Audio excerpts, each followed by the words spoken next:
We all experience challenging and difficult situations in life. In the face of these complexities, it is not always clear how to respond, what to do, or what to avoid. It's easy to get stuck in these moments and stop moving forward in life.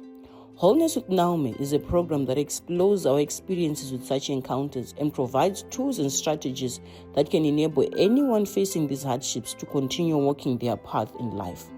We can't wait to meet you on this journey. Tune in, your life is about to change for the better. Welcome to our program, Wholeness with Naomi, where we talk about difficult and different situations that you may find yourself in. More importantly, we talk about some of the tools that you can use as you navigate in these difficult and different parts you may be finding yourself in. Over the last episode, we were joined by Sister Maja, who was sharing with us the tragic incident that she had encountered. She was on her way traveling to console a friend whose husband had passed away. But she was met with an unfortunate incident where she was involved in a road traffic accident and 6 people died on the spot. She was the only survivor in that accident. The journey was hard, the journey was tough for her. Not only was she hospitalized for more than 6 months because she also needed rehabilitation as well, but she was going through all the difficult and different sorts of challenges, emotionally, physically, psychologically, and even spiritually as well. Sister Maja, welcome to the show today. Thank you. Thank you, Now. Over the last episode, you were sharing with us that in this difficult time, or this difficult incident rather, that you had encountered, there's something good that came out of it. Today on the show, we want to talk about that good thing that you made as you were walking in this path to recovery. Would you like just to share a little bit about what happened before, such that our viewers will be able to relate to the story? Yes, to relate to the story fully. So I was involved in a near fatal accident on the 1st of December 2013. I had a fracture of the femur, the bones of the gap. I had an open book fracture of the pelvis. My back was opened as well. And then I had a fracture orbit and my lungs crushed. And that was a defining moment for my life. Something like this had never happened to me. And just being in a space where you now need someone to take care of you because you can't do 1, 2, 3 on your own. It challenged everything that I thought I knew about life. It challenged everything that I thought I knew about myself. And I went on a journey of rediscovery, discovering myself, finding out the reason of existence to begin with, the reason for surviving. When they were younger children, they could have survived. I was older. Those guys had life yet the Lord chose me. That was a humbling moment. I want to take you in that moment again, Sister Maja.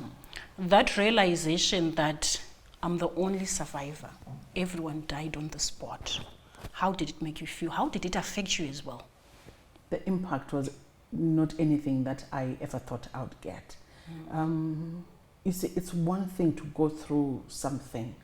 It's completely another to realize that you are the only one who has been picked out of it. So many questions came to my mind. I remembered vividly the young boy and the young girl that were in that car. And to me, how? Why? Why would you throw me out and keep them in? Why didn't you throw us all out if you wanted to save someone? So I was overwhelmed with guilt. It felt undeserved. I didn't deserve this life. I didn't deserve this new opportunity. And yet I got a new lease of life, but little broken. And trying to figure it out. You break me just so that you allow me to leave broken. But the Lord had not yet started with me. That was just the beginning of that journey. Yeah. So it unfolds as we go. Please do continue sharing. So like I said in the previous episode, 7 years went by in my lamentations, in my anger, in my frustration, in my bitterness. I was actually bitter at the Lord. You see, we can only see as far as the door, but the Lord will see all the way through. All the way I through didn't to the know end. Mm-hmm. what He had in mind, and that not knowing was very frustrating for me. I kept saying, put me in the loop. What's your plan here? Mm-hmm. And God is God. We can never really boss Him around. Mm-hmm. He didn't shun me out, yet He didn't really give in to my demands. Mm-hmm. He just allowed me to go through until a certain mindset had developed in me. You know, when the Word of God says, be ye transformed by the renewal of your mind. Mm-hmm. We need our minds renewed so that we can comprehend the things of the Lord. So year 7, I was tired of raging and raving. This thing I wanted the response that I wanted. 7 years. 7 years. It was a good 7 years for me. And I also had developed a challenge. Okay. My initial admission was 59 days. Of the 59, I was on pethidine, which is a narcotic. Mm-hmm. It's a very strong painkiller. I was on pethidine for literally 58 days. Mm-hmm. And what pethidine does is it doesn't work on the wound, on the pain side. Mm-hmm. Pethidine works in the brain. Yes. It just goes to the receptor of the brain that perceives pain, and it cushions that receptor so that you don't perceive pain. So for 58 days, my receptors had gotten used to being cushioned. Mm. When I went home post the first admission, a part of my mind felt I was still in pain. Okay. Even though the pain was manageable, I later on realized that my pain was actually quite manageable. Mm-hmm. But because, the power of the mind, it will create pseudo pain. It will create its own illusion of pain. And I would scream and roll over in all directions. So I started on a journey of substance abuse. Mm-hmm. Now, this was no longer managed in a hospital setup. I started buying pethidine from the street. Mm. And, just before you continue, it's also important to note that this is not substance abuse that was as a result of recreational activity. No. But this is coming from, this was medically induced. Mm. She was taking medication for pain, different types, opioids. And one of the effects that she was mentioning was that it numbs the receptors for pain, such that she doesn't feel the pain. But what happens in that? You get dependent on it. Yes. Mm. I started buying it off the streets. It's not something that I'm proud of, mm-hmm.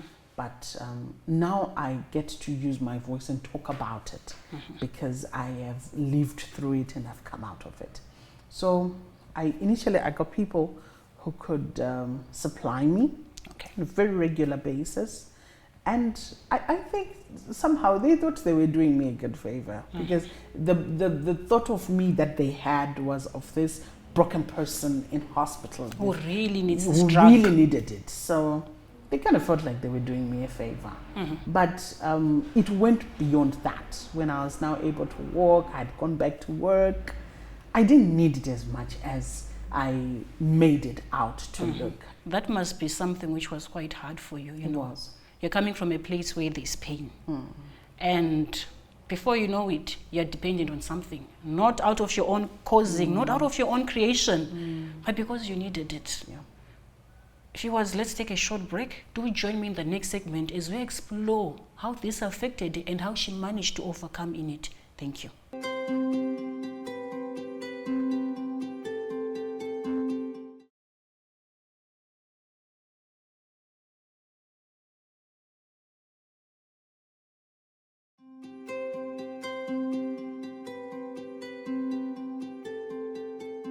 Welcome back, viewers, to our program, Wholeness with Naomi. Before we went on a short break, Sister Maja was sharing with us how initially it was pain, but it moved her to a place of dependence.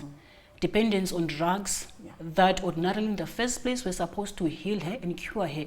But at this point, she was not able to live without them.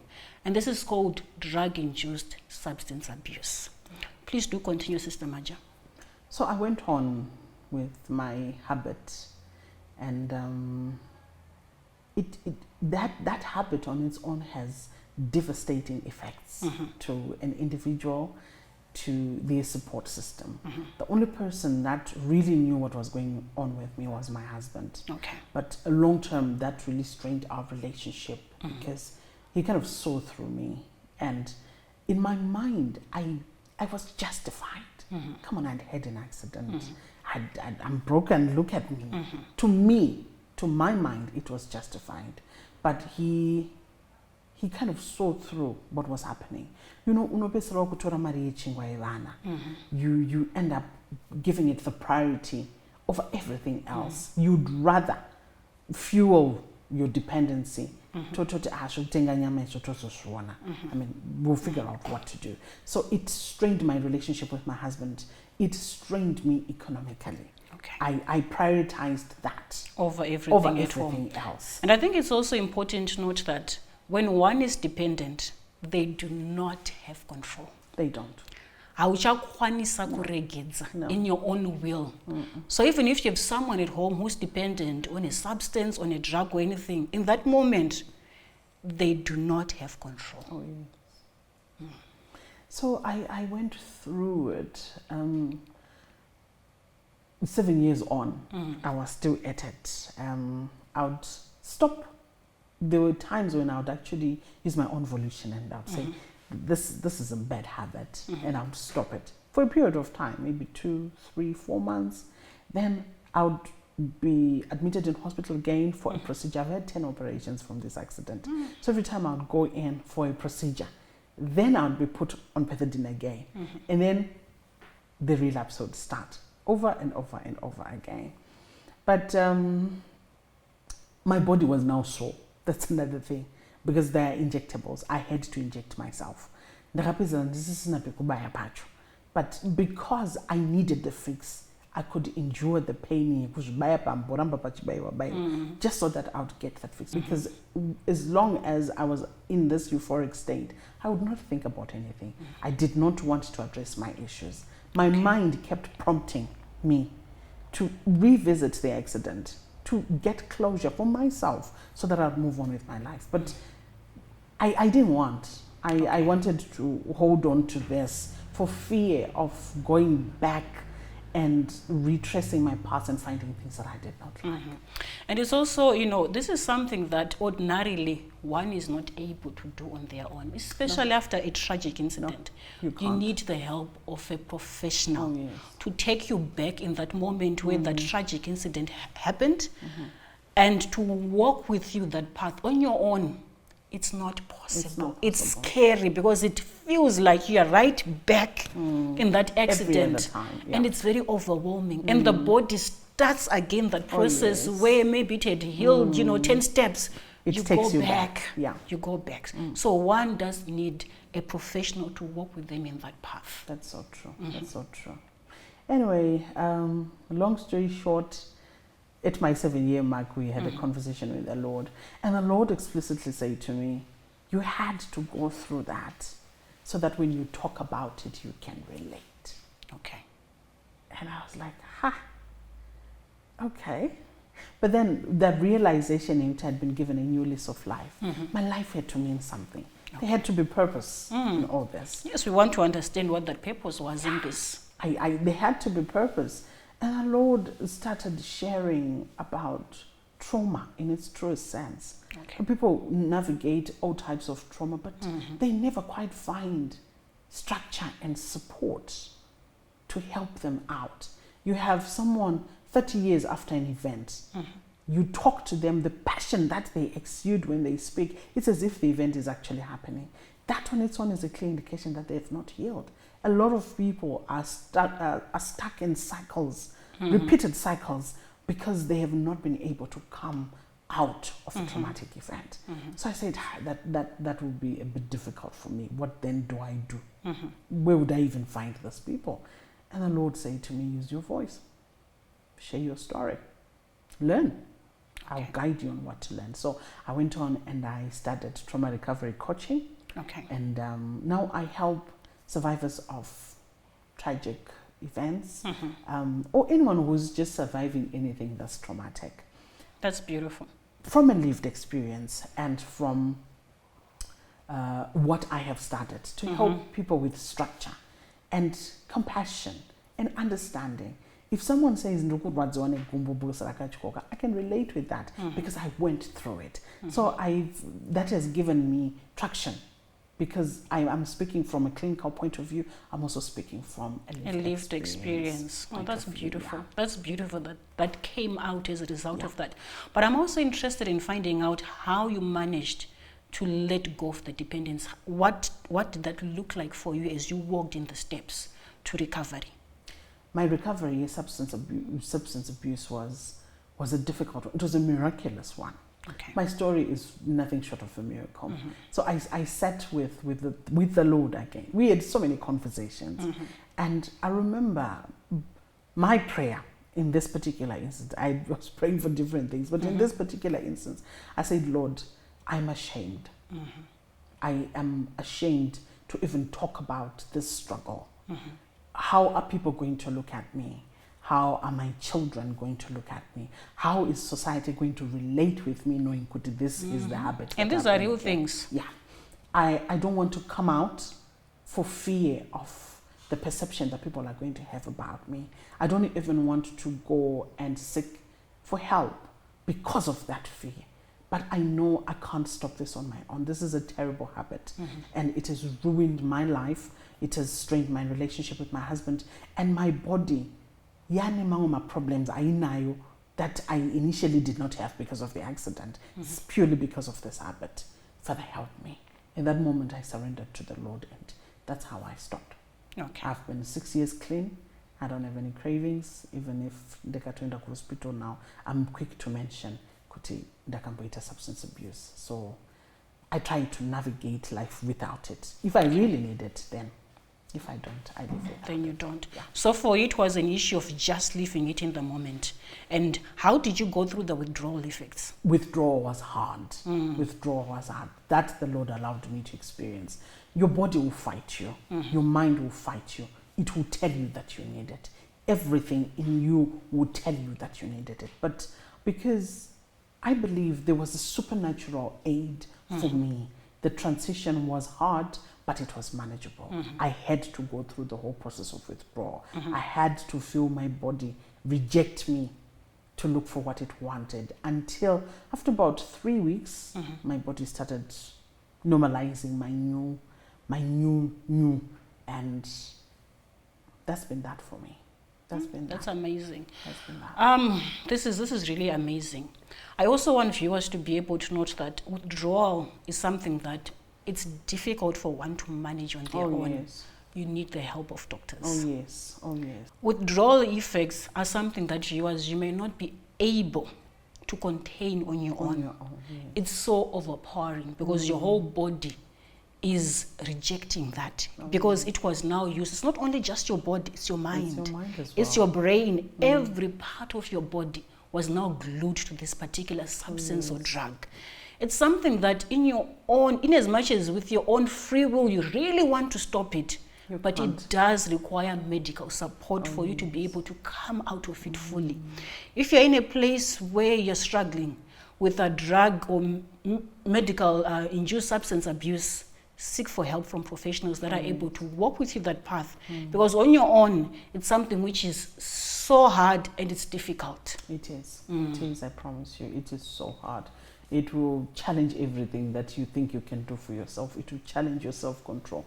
It will challenge everything. But like you rightfully said, for me, it was the Lord's doing. But it's not very many people have had the grace to stop substance abuse because of that.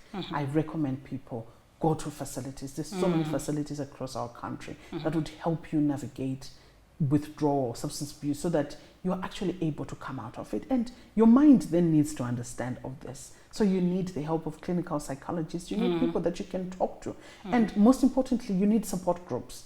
You need like-minded individuals who have also gone through that journey. Those people are able to help each other and lift each other. As long as we cannot honestly talk about the struggles that we're going through, we miss a lot. But Muma support groups, you hear someone's experience and you are motivated. You hear someone say, I've been clean 6 months. and maybe for you, you are clean 2 days. And you're like, so someone can get up to 6 months. I can also do that. And those people will hold your hand and help you through. So it's very important to have my support groups as well. Thank you for that sharing, Sister Maja. Viewers, let's take a short break. Do join me in the next segment. Thank you.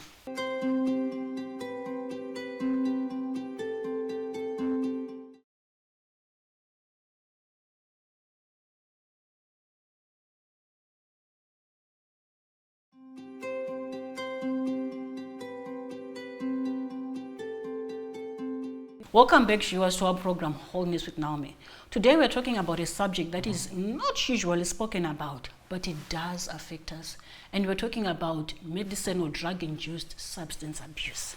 Sister Maja, how did you overcome the shame to be able to say, I'm struggling with this, I need help? That was a difficult one. That was a difficult one because shame is the one thing that kept me from sharing my story with anyone or even seeking out for help. But in my moment with the Lord, I was able to open up to Him. And there's just something that God does that no one else is able to do. He overshadowed me with His love and made me understand what had happened to me. This was not out of my own making. I felt reassured that I was not to blame for this. This was done to me, albeit not from a place of the system wanted to do it. It came out personal could realize out in and maybe I should have gone back and shared kuchiri kuduze, but I didn't. I also played along. But anyway, the Lord overshadowed me with His love. And in that moment, I was able to let go of that guilt, of that shame. Now, to someone who might not have the same experience with me, shame will keep you from seeking for help. Shame will keep you from admitting the struggles that you have. But if you have someone that you can honestly have a conversation with, someone who can really listen, be able to share so that you get the perspective of someone around what is going on in your life. It might not be medically induced substance abuse. It might actually just be recreational substance abuse. Either way, the one thing that's standing between you and your recovery is this shame. So before we deal with anything, we need to deal with this shame. Understand our why. Why are we doing this? What is the challenge here? Do I need a fix? Am I numbing something? If I'm numbing something, then what is it? Then if I'm able to really name my problem clearly, without any shame, then our problem is half solved. When we then go through the structure and the withdrawal and everything, this part is clear for us. There's clarity, kanapani clarity. We can move forward past my challenge. Thank you for that. Someone is listening to the show and they want to seek medical support, but they don't know where to go. Not only Narari, but different parts of the country. What is the first start for someone who's seeking for support in this area? There are so many government institutes around the country, especially kunema psychiatric facilities. That would be a good starting point. Okay. Go to any government facility in a psychiatric unit and just present your case. Most of those people you're going to meet, they are probably people that you don't even know. It's easier to talk to a stranger. Share your issues with someone. They might be able to help you navigate the journey and refer you to rehabilitation facilities are within that area, because ultimately you need rehabilitation for that. So you can start off from a psychiatric institutes, but then if you can afford it, there are so many rehabilitation facilities. I'll go advertise around the nation. That's true. Pick one, go there. Be committed to this process. Be committed to your healing. It's going to be so difficult. I promise you it's going to be so difficult. But you build character in that difficult moment. You're letting go of something and regaining your life, regaining control. And there's always purpose that comes out of it if you're willing to go through the process. So yeah, go through it. Go through it. Thank you so much. And also just confirm the support groups are also shared from those places. Yes, support groups are also shared from those places, and I also run my own support groups from my organization. If you are interested, I can share my contact. Then if anyone wants someone to talk to, I'm available. And a few other people who have also gone through the same experience would love to share their stories and just give someone support to be able to navigate that journey. Different drugs have different effects. And where we are talking about dependence, we're talking about different classes of medicines. We're talking about stimulants. We're talking about opioids, ones that are usually given for pain, which is severe. We're talking about sedatives. What is important is not necessarily the drug itself, but it's also you being able to seek out for, am I now dependent on this particular drug, especially if one of its side effects causes that. Do not fear medicines. They are here to be able to help you and to be able to save you as well. And when a medicine has been prescribed for you, it's because you really need it in that particular instance. She was to join me in the next episode, but in the meantime, let's continue in wholeness. Thank you.